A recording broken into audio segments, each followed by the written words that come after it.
Reinas, damas y señoras. Mujeres de la Casa Real de Aragón. Con Anabel La Peña y Ana Segura.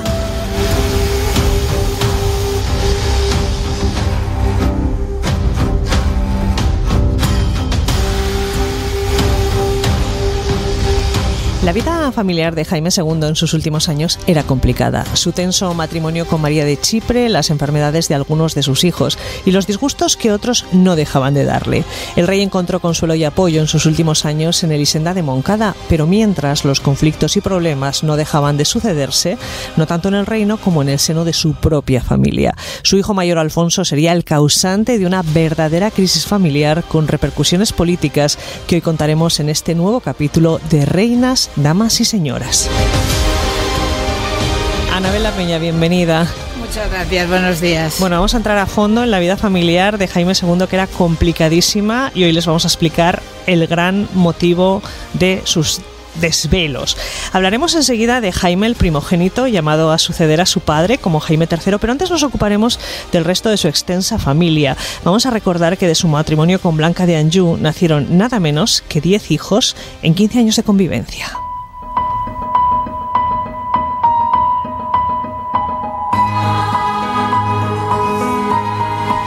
Su segundo hijo, varón Alfonso, victorioso en la campaña militar de Cerdeña, volvió enfermo de paludismo y en un estado de gran debilidad, tanto que apenas podía andar y constantemente necesitaba reposo.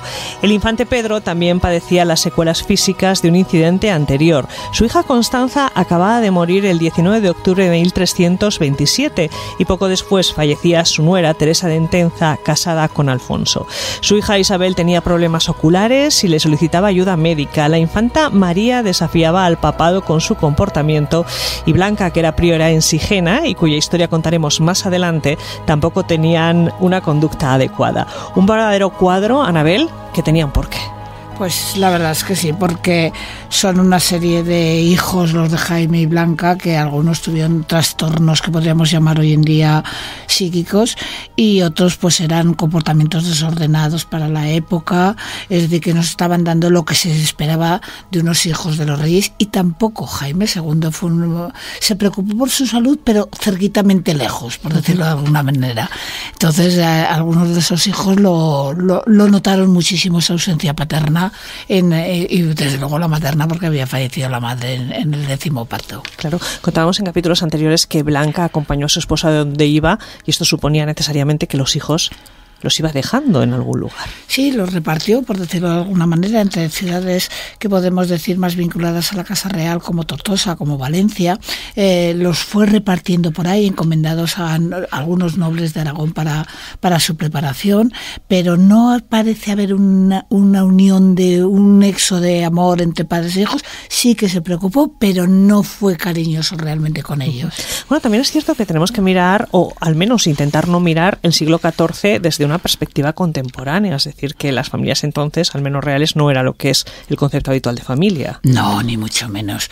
Es decir, estos jóvenes y estas mujeres jóvenes se les preparaba para otras cosas y las ausencias del padre eran frecuentes. Son reyes itinerantes absolutamente y no podían estar criando niños, enseñándoles a leer. Todo eso se delegaba en personas que pudieran llegar a formarlos más en una preparación intelectual o una preparación religiosa, pero los padres no enseñaban en esos momentos prácticamente porque estaban ausentes. Claro. También es cierto, Anabel, que cuando cumplían 12 años los infantes cambiaban de estatus de alguna manera, ¿no? Pasaban a disponer de su propia casa. Sí, se les dotaba con una especie con rentas, con una especie de administrador de esas rentas que tenían que anotar los gastos, los ingresos que pudieran tener las poblaciones asignadas en aquellos momentos, como por decirlo así, para su mantenimiento.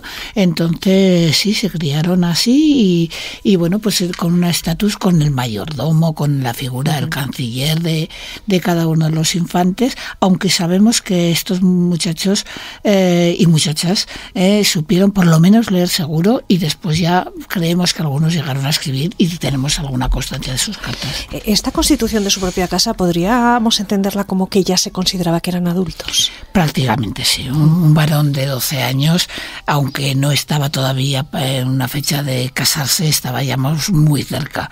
Los varones se podían casar a partir de los 14 años y por lo tanto es su último momento, llamémosle, de formación, o bien militar, en el caso de los chicos, o bien ligeramente unas pinceladas de intelectualidad.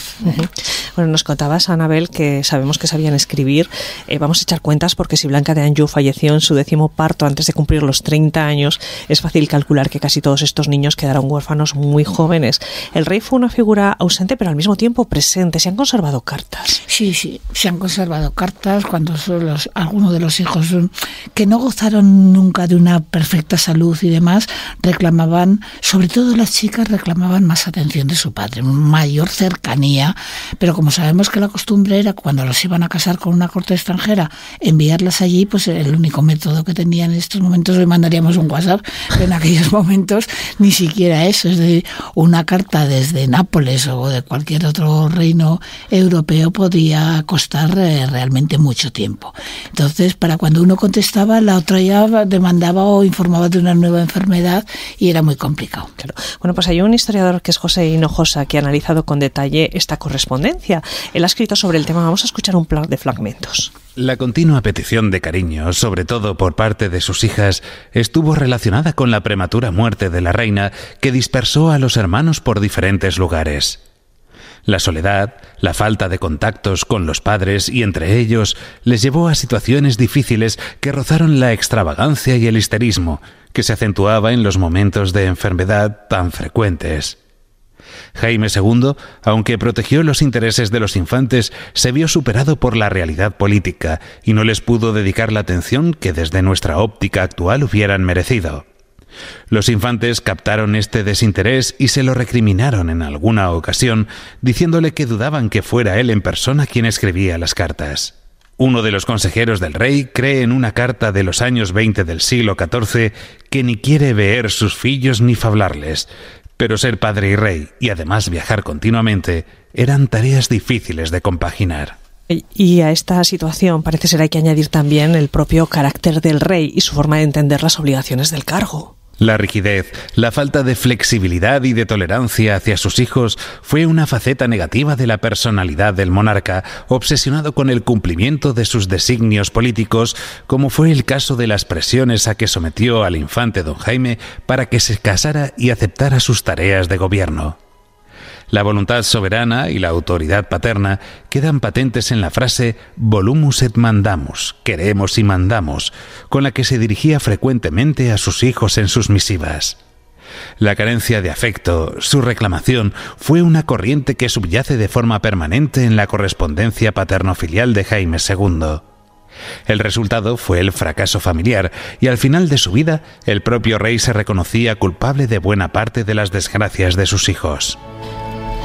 Anabel, lo cuenta Hinojosa, volumus et mandamus, queremos y mandamos, una frase habitual en esta correspondencia privada que nos da alguna pista sobre la forma de ser del monarca. Sí, esa frase hubiera sido normal, el ordenar y mandar sobre una voluntad real hubiera sido normal en el tratamiento a sus súbditos. No es tan normal mandarle a tus hijos de eso de queremos y mandamos, es decir, la imposición de la figura real por encima de sus afectos paternales en la época. Quiero decir que eran fórmulas cancillerescas, por eso a veces se duda si llegó a escribir o le escribió en esas cartas y esas dos palabras volumus et mandamus aparecen, bueno, pues porque el escribano lo solía poner así en todos los documentos que salían de la Casa Real. Qué curioso. Bueno, la prole que había tenido con Blanca de Anjou, criado sin madre, dio al soberano grandes preocupaciones, pero su gran problema, por las consecuencias más allá de la propia familia, fue la que originó su hijo mayor, el heredero Jaime.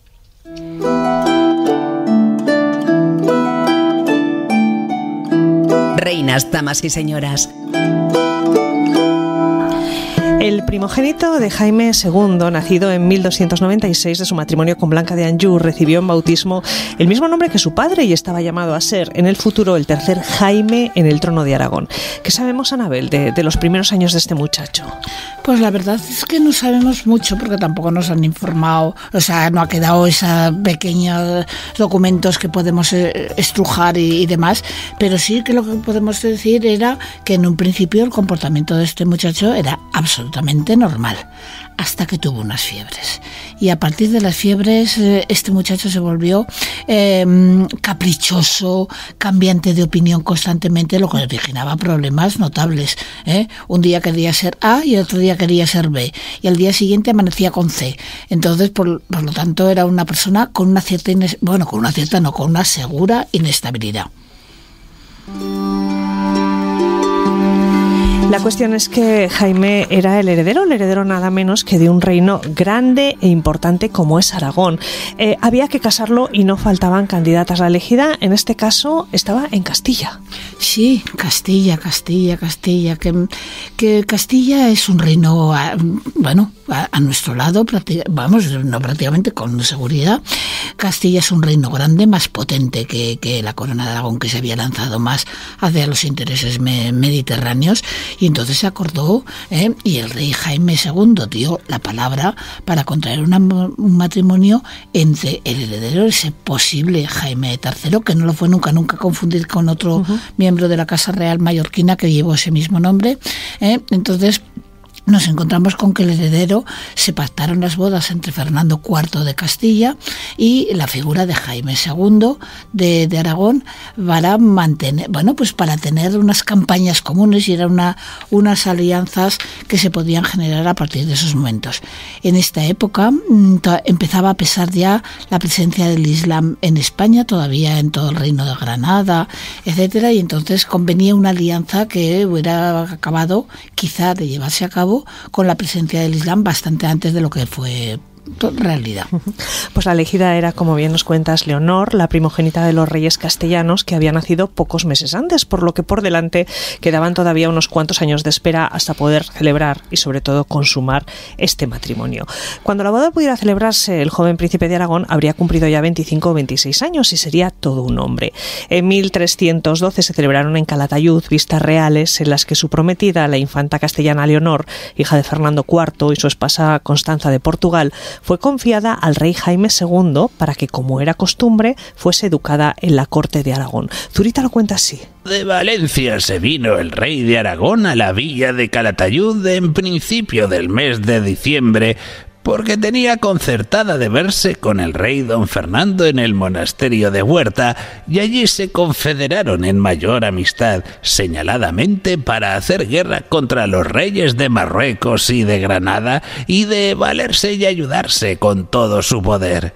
Y se concertó matrimonio entre el infante don Jaime, hijo primogénito del rey de Aragón, y la infanta doña Leonor, hija del rey de Castilla, y fue con condición que se diese parte al rey de Aragón en la conquista del reino de Granada.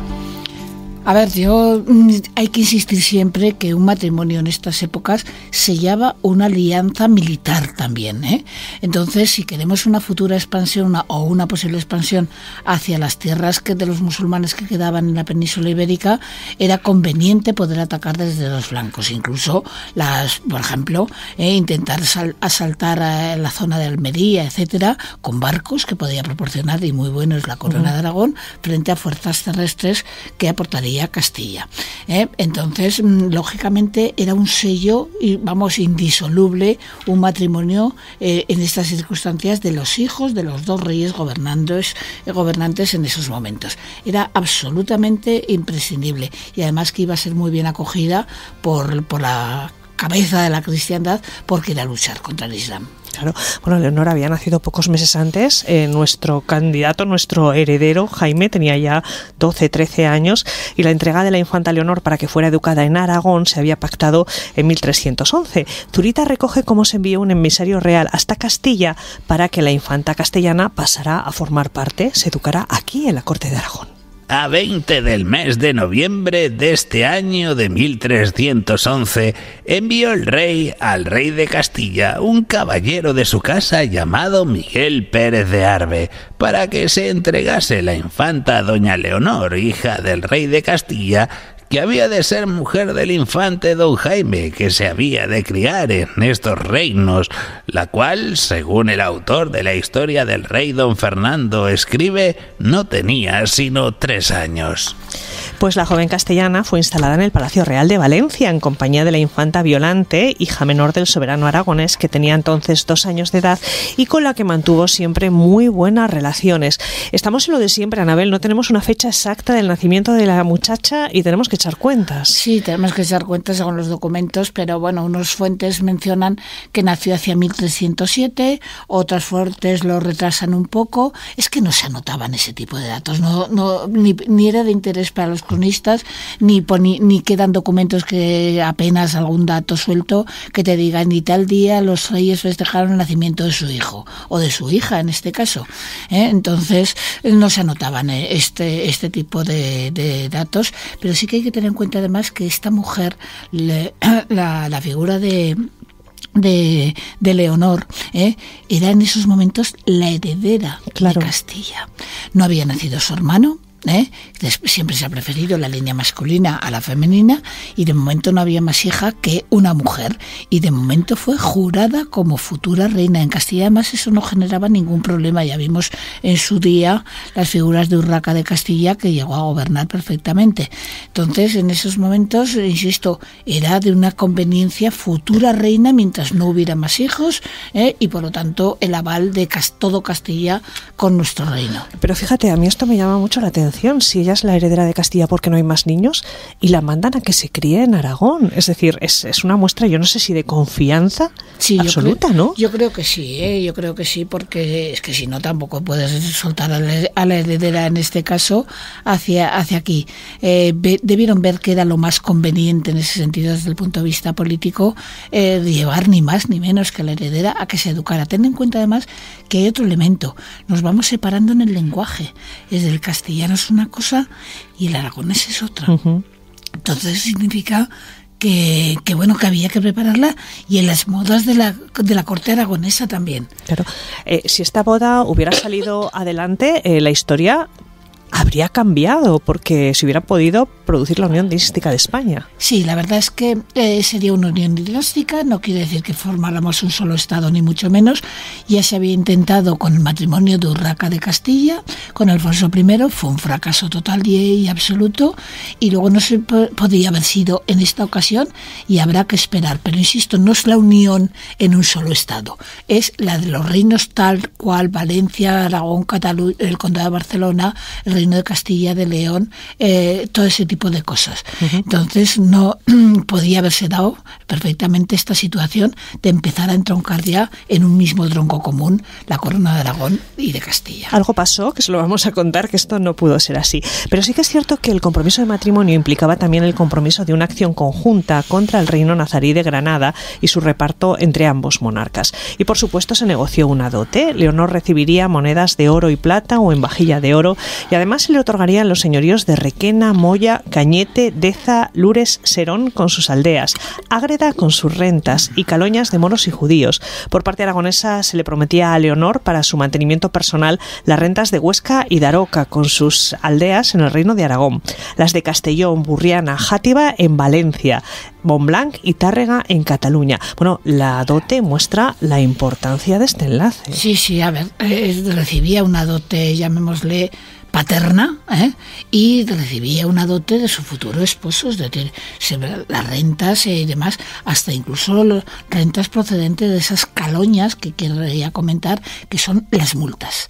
Es de cada multa había se dividía luego en varias partes para el ofendido, por ejemplo, si se había puesto una sanción para el municipio, por ejemplo, o la ciudad, y otra parte de esas multas iban a la corona real. Era un ingreso más con los que se manejaban las casas reales. Bueno, a todo esto no eran parientes. Claro que eran parientes, es que ya no quedaba nadie en ninguna casa real europea que no fuera pariente. Además es que el grado de consanguinidad ascendía a tantos miembros anteriores de las dinastías que acababan todos siendo primos terceros, primos cuartos. En este caso el vínculo era importante, porque había un vínculo más de parentesco más estrecho que en otras ocasiones. Pero se negociaba con el Papa, y al Papa era fácil que pudiera dar una buena dispensa o rápida dispensa, porque eso significaba la unión de Castilla y Aragón, y como hemos dicho ya antes, significaba la unidad de estos tres reinos para luchar contra el musulmán. Bueno, pues dicen que en 1309, es decir, apenas pocos meses después de nacer Leonor, se realizaron ya las oportunas gestiones ante el Papa. Así lo cuenta Zurita. Partióse el rey para Barcelona en fin del mes de enero de este año para dar orden en la armada que mandaba hacer para la expedición de Almería. Y desde Monzón, el 1 de febrero, envió por sus embajadores al Papa a la ciudad de Aviñón a don Ponce, obispo de Lérida, y a Bernaldo de Fonollar, para que les suplicasen favoreciese con las gracias apostólicas aquella empresa que él tomaba de hacer la guerra contra todos los reyes de Marruecos y Granada, y diese favor a la conquista, y para que pidiesen la dispensación para el matrimonio que se había concertado entre el infante don Jaime su hijo con la infanta doña Leonor, hija del rey de Castilla. Pues al Papa evidentemente le interesaba este acuerdo, tanto que casi les estaba esperando en la puerta, y de hecho Zurita lo cuenta y es muy gracioso que antes incluso de que llegaran los embajadores el Papa ya había dicho que sí. Antes que los embajadores de Castilla llegasen a la ciudad de Aviñón, había el Papa dispensado en el matrimonio del infante don Jaime con la infanta doña Leonor, que eran parientes por una parte en segundo y tercer grado y por otra en tercero y cuarto. Y es cosa digna de considerar que en la misma dispensación dice el Papa que no se había oído que se hubiese dispensado en semejante grado, y que por el bien que se esperaba que había de resultar de la paz entre estos príncipes en el sanzamiento de la fe, tuvo por bien de dispensar en aquel matrimonio. Porque, Anabel, si París bien vale una misa, ¿qué es una boda entre primos y está en juegos la conquista de Granada? Eso, tampoco eran primos hermanos, que eso podía ser ya mayor obstáculo, pero sí que tenían esos lazos, como estamos diciendo, y sobre todo en la documentación que en el fragmento que se acaba de elegir, se habla que para mejorar la fe en la península ibérica, y ese era un motivo suficiente para permitir ciertas licencias que fueran necesarias, ¿eh?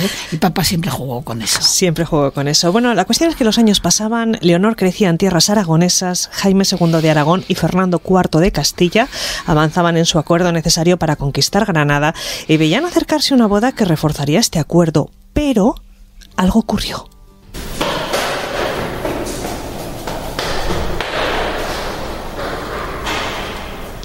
Y lo que ocurrió, Anabel, es que el heredero de Aragón se puso enfermo, tuvo fiebre y todo cambió. Sí, la cabeza de este muchacho enfermó o decidió que no quería seguir lo que el destino le marcaba, y decidió cambiar y empezó a dar muestras de su rechazo a la futura novia comprometida y a presentar problemas. Cambiaba mucho de opinión constantemente y se convierte en un personaje extraño, y que su padre tenía verdadera preocupación porque se deshacía. Y a ver, tampoco podemos ir devolviendo princesas castellanas cada 2 días. Entonces empieza a estar preocupado realmente con esta situación.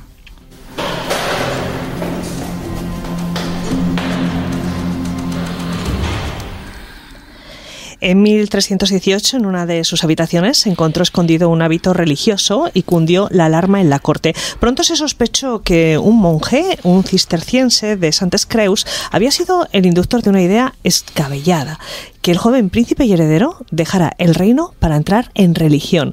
Años más tarde, Pedro IV, nieto y sobrino de los protagonistas, lo contaría así en la crónica. Es a saber que en tal tiempo se había encontrado ya en los cofres de la cámara del infante un hábito de predicadores, que era la orden en que quería meterse, de lo cual el rey se enojó en gran manera y por cuyo motivo tuvo que escapar el confesor del infante, que era también predicador y se había sospechado si era él quien le inducía a meterse en su orden. Bueno, el pánico cundió y es lógico, ¿no? Había mucho en juego. Había mucho en juego, efectivamente. Además, es chocante que pidiera ser de la orden de predicadores. Es decir, los franciscanos y los dominicos eran órdenes mucho más austeras. Y para la vida que había llevado este muchacho no me parece lo más adecuado. Si me dices una orden militar o cosas de esas, pues se hubiera quizá entendido de otra manera. Entonces sí que hay verdadera preocupación. Su compromiso, su nacimiento marca la herencia. Y podría ser verdaderamente problemático este tema que estamos diciendo, además de incumplir la palabra y además de no saber muy bien qué quería, porque un día decía que quería ser franciscano o predicador de la orden de predicadores y al día siguiente quería ser de otra cosa. Claro. Bueno, el pánico cundió en la corte, lógicamente, y la mejor y más rápida solución a las veleidades del heredero era, evidentemente, acelerar la boda y alejarle mediante el matrimonio de la atracción que para él parecía tener la vida religiosa.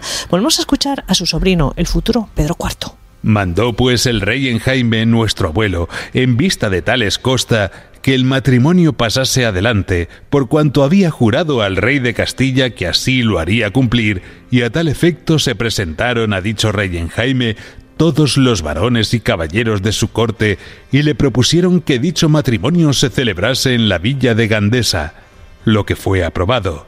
Señalóse luego día para que él se verificase. Anabel, no hemos contado que hemos incorporado aquí una nueva voz, que es la de Pedro IV, que también escribió...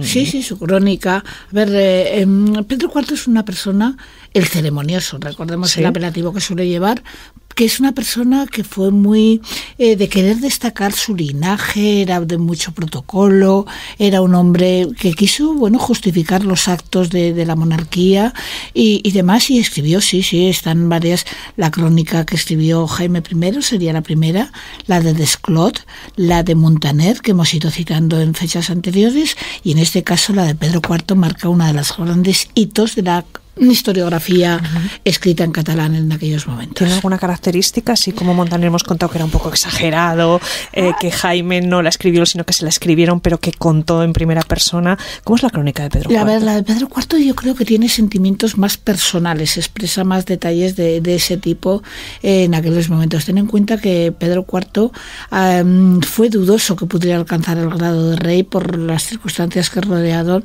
sus primeros años de reinado. Entonces intenta defender su derecho a ser ese rey de Aragón, y después que fue un reinado tan largo, 51 años de reinado, da para mucho y con grandes complicaciones. Es una crónica detallada y se puede utilizar, sí. Bueno, pues la iremos escuchando en los próximos capítulos.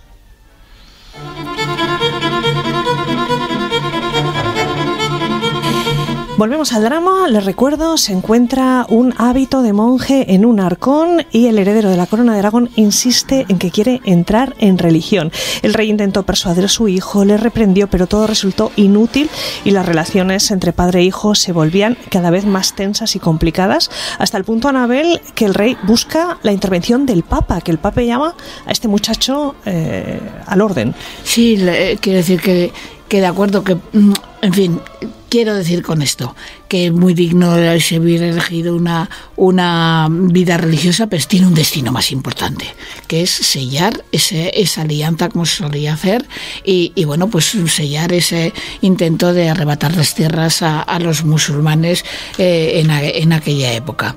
Entonces, hubo una tensión entre padre, hijo, iba a decir casi Espíritu Santo, el Papa en este caso. Y el Papa en este caso, para que sobre todo que no ingresara en religión. Y yo creo que quizá se desconfiaba tanto de Jaime, el heredero Jaime, que quizá por eso la boda no fue en un lugar, en una catedral, es decir, nos vamos a la ciudad de Gandesa, no nos vamos a Tortosa con catedral, a Barcelona, a Zaragoza. Quiero decir que es una población más secundaria y quizá porque se temiera ya Jaime II que pudiera dar algún campanazo, efectivamente. Bueno, la situación era tan tan tensa que Jaime II estuvo enfermo muy grave en otoño de 1318 y su heredero no acudió a visitarle. Meses después le escribió a su padre comunicándole que era virgen, que no quería casarse, que quería entrar en religión, y mientras continuaban las disputas y no había manera, los planes de boda seguían adelante con un novio que se negaba a casarse. Padre e hijo se entrevistaron en una tensa reunión previa a la boda y como el infante no cedía en su postura, se llegó a un acuerdo que nos puede parecer absurdo. Jaime y Leonor oirían misa nupcial juntos y después él podría meditar sobre si consumaba o no su matrimonio. El padre no pedía más a su hijo, tan solo que participara en la celebración religiosa de la boda.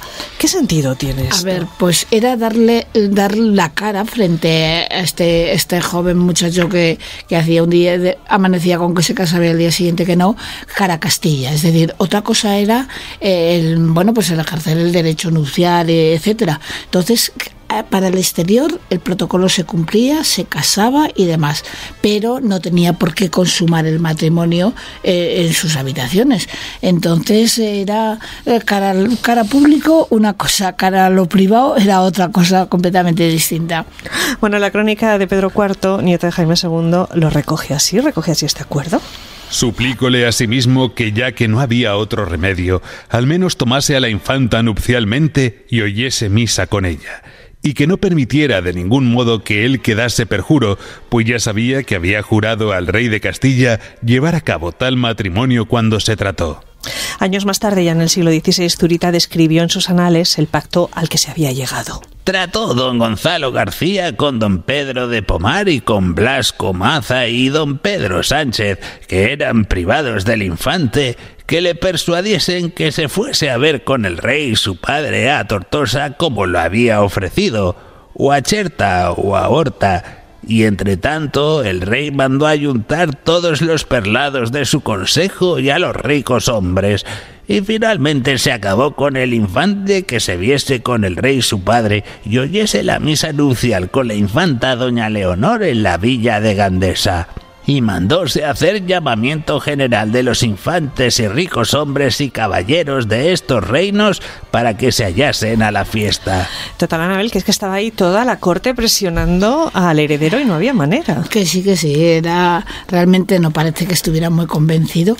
Mira, incluso, por ejemplo, en la ceremonia que se estaba preparando, el padre de Jaime II, se ofreció a darle la paz a su nuera, en público, si no se la quería dar el hijo, es decir, ir tapando la situación, pero cara al público esta boda se celebraba y luego en lo privado cada uno que hiciera lo que pudiera. En fin, bueno, la boda se iría adelante fuera como fuera, pero Zurita también cuenta cómo el infante don Jaime mostró su resistencia hasta el último momento. Y llegó el rey a aquella villa con los infantes sus hijos y con muchos perlados y ricos hombres y muy gran corte en son de fiesta y regocijo para celebrar las bodas juntamente con la fiesta que se había de hacer el infante armándose caballero.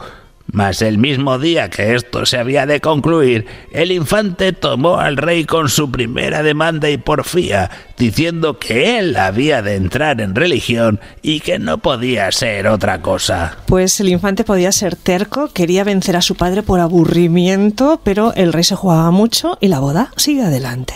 Y tanto le estrechó sobre ello que el infante, contra su voluntad, con grande premio y sentimiento, oyó la misa nupcial juntamente con la infanta, su esposa, y dióles las bendiciones de la iglesia don Jimeno de Luna, arzobispo de Tarragona, en la iglesia mayor de Gandesa. Pero el infante no quiso dar a su esposa la paz y diósela el rey. Es que, o sea, lo escuchas tantos siglos más tarde y dices, ¿pero esto es un berrinche o esto qué es? A ver, yo creo que la personalidad... Primero, su padre no se había sabido imponer como padre en la figura de Jaime. Por otro lado, este señor daba desequilibrios psíquicos. Es un carácter que hoy digo A, mañana digo B, hoy es blanco, mañana es negro. Entonces no tenía unas convicciones absolutamente seguras, no sabía ni a qué orden ingresar en religión y bueno, pues se montó el escándalo. Yo creo que por eso se pudo elegir Gandesa y no las grandes poblaciones donde se congregaban las fiestas, eran porque quizás su padre se temiera algo. Oye, ¿qué pensaría ella? A ver, Y es que no sé si la habrían preparado para semejante número que iba a tener lugar, no lo sé, pero realmente es una figura que parece de estos momentos desdichada. De volver a una infanta a Castilla era gravísimo en la época. No sé qué se pensaría ella, si se enfadó, no sabría, se prepararía para esta moda con ilusión. Seguro que ella tenía que saber lo que estaba pasando, ¿no? Si estaba toda la corte metida en este follón, sí, algo le habría llegado. Alguna voz le habría llegado sobre algo el tema. Se mostraría con todas sus galas a ver si así lo convencía y demás. Qué barbaridad. Bueno, con paz o sin ella, la misa de bodas se celebró y Zurita nos cuenta lo que pasó después. Celebrada la misa, el rey, acompañado de los infantes y perlados y ricos hombres, volvió con la infanta a palacio, y el infante don Jaime se salió a comer a otro lugar llamado Etledó, y de allí pasó adelante. Y el rey y sus hijos y todos los grandes y señores que allí se hallaron quedaron con grande confusión y vergüenza de un caso tan nuevo y extraño. Esto, Anabel, es como la película esta de Novia a la fuga, sí, pero en versión, ¿no? En versión en vez de americana, o lo que sea. Esto en versión medieval. Efectivamente, fíjate, yo he estado mirando la distancia que hay entre Gandesa y Lledó. Primero que son dos territorios, uno era Cataluña, el Lledó es en la provincia de Teruel, y es una 30 de kilómetros. Lo que tuvo que azuzar al caballo para llegar corriendo a la hora de la comida a la localidad de Lledó. Es decir, es un auténtico novio a la fuga. Absolutamente. Bueno, en la crónica de Pedro IV se dice que los nobles pedían al infante que tuviera cópula carnal y que cumpliese dicho matrimonio, pero no sirvió de nada. Y mientras en Castilla, el infante castellano don Juan Manuel escribía al respecto que la Casa de Aragón obró siempre así, ya en otra ocasión deshonró a Castilla. Y es que es lo que tú decías, llevábamos una lista larga de situaciones conflictivas. Mira, desde luego Urraca, pero hacía mucho tiempo. Después la primera mujer de Jaime I tampoco se llevó bien el matrimonio, que el matrimonio se celebró en Ágreda. Después ahora estamos con este tema, es decir, Castilla se sentía agraviada. Ojo que en la Edad Media un agravio de este tipo podía desembocar en un conflicto entre los dos reinos, y entonces no hay tantos ejércitos como para mandar uno hacia el sur de España y además combatir entre ellos. Es muy grave la ofensa que se hace. Claro. La situación era tan extrema que Jaime II llegó incluso a ofrecer a su hijo el trono de forma inmediata, es decir, su propia abdicación, pero el infante siguió empeñado en entrar en religión. Jerónimo Zurita lo cuenta así. Pensando el rey que por ventura podría apartar a su hijo de aquel propósito, le envió a decir que si le era enojosa su compañía en el gobierno y administración del reino, que él lo dejaría, pues era más razonable y justo que él reinase estando en tal edad que no el que se hallaba ya pesado y en el postrer tercio de su vida, ofreciendo que se recogería en el monasterio de Santas Creus, porque entendía que la tierra sería mejor gobernada por él, que era mancebo y tan apto y dispuesto para el trabajo y carga del regimiento. Pero ninguna de estas amonestaciones y promesas bastaron a desviarle de aquel pensamiento.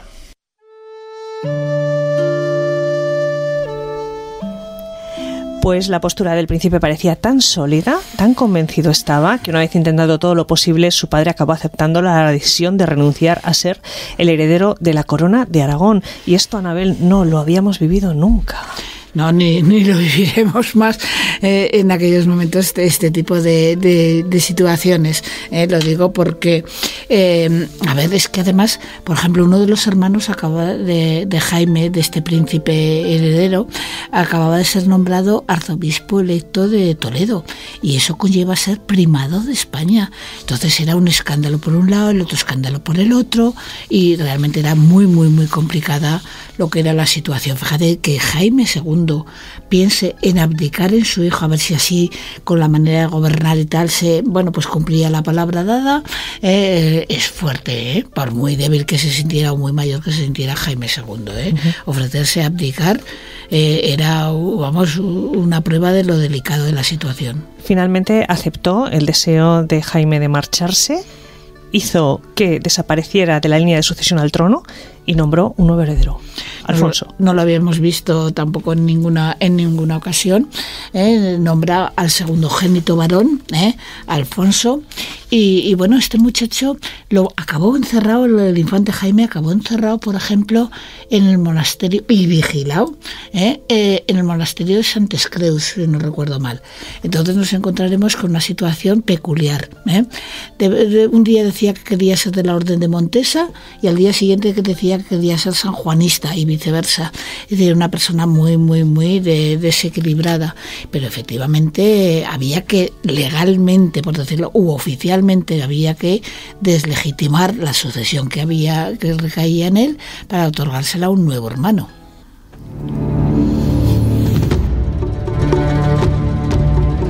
Reinas y señoras.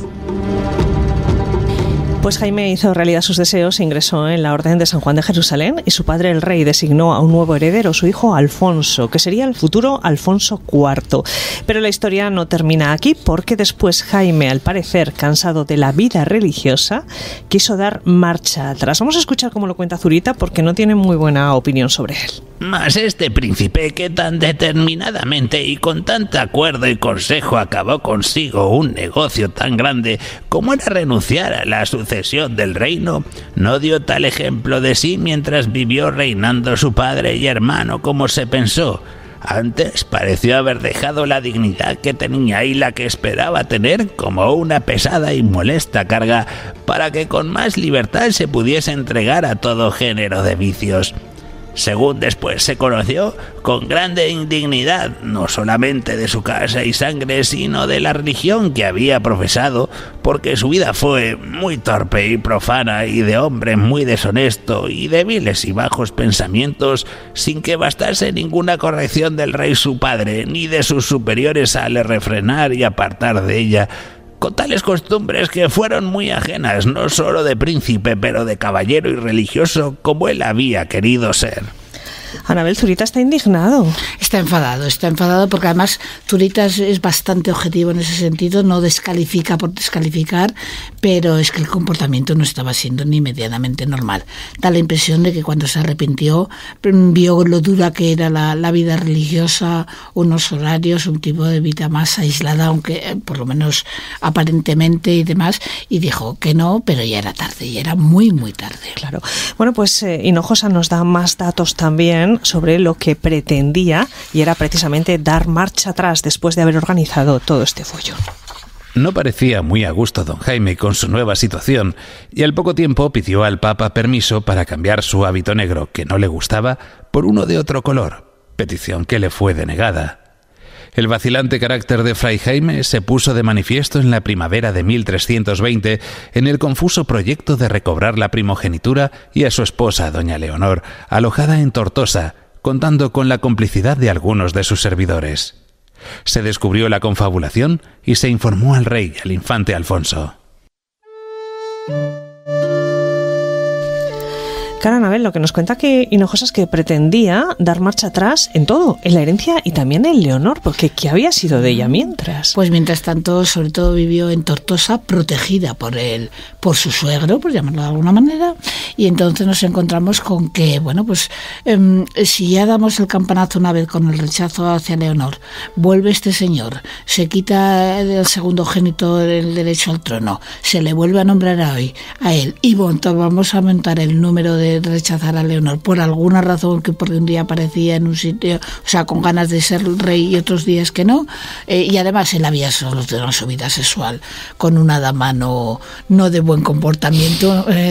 Se habla de una pésima mujer, es decir, una moral que no encajaba en las reglas del juego, entonces no convenía jugar ya con este tema, y al final Leonor fue acompañada a la frontera, hasta Teca, que estamos ya frontera con Castilla, y se tuvo que venir a buscarla por parte de los castellanos. Pues abandonada minutos después de la celebración de su boda, Leonor de Castilla quedó, como contamos, de momento en la corona de Aragón durante un tiempo. El rey no sabía muy bien qué hacer con ella, porque para la Casa Real de Aragón, una vez celebrado el matrimonio y cumplida la promesa de Jaime II a Fernando IV de Castilla, y aunque este no se hubiera consumado, era un problema enorme devolverla. Se pensaron distintas soluciones, por ejemplo, casarla con otra de los hijos de Jaime II, en concreto con el infante Pedro, porque el heredero Alfonso Alfonso ya estaba casado con Teresa de Entenza y Castilla tenía un nuevo rey, el hermano de Leonor, que esto también es importante.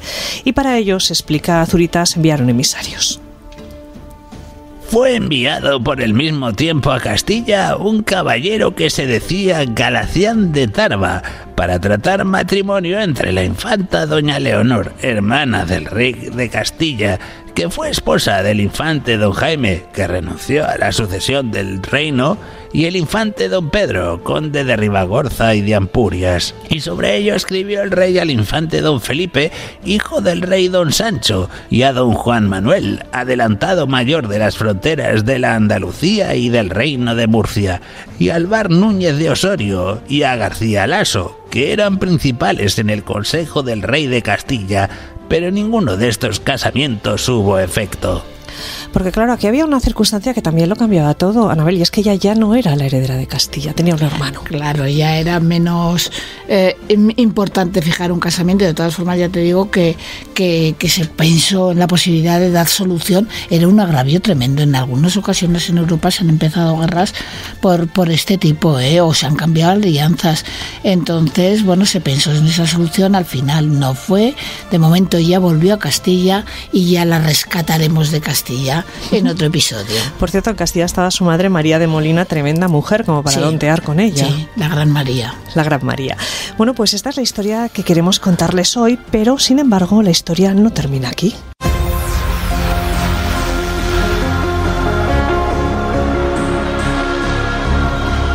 Sin embargo, la historia no termina aquí. Casi 10 años después del fracaso de su primer matrimonio, Leonor volvería a la corona de Aragón para casarse, ahora sí, con un rey. Sería el rey Alfonso IV, que pocos meses antes había enviudado. El que hubiera sido su cuñado se convertiría ahora en su marido. Se casaron en la iglesia de San Miguel de Tarazona en febrero de 1329 y con estas nupcias, Leonor fue finalmente, tras muchos años de espera, reina de Aragón, de Valencia y de Cerdeña, condesa de Barcelona y madre de 2 hijos, don Fernando y don Juan.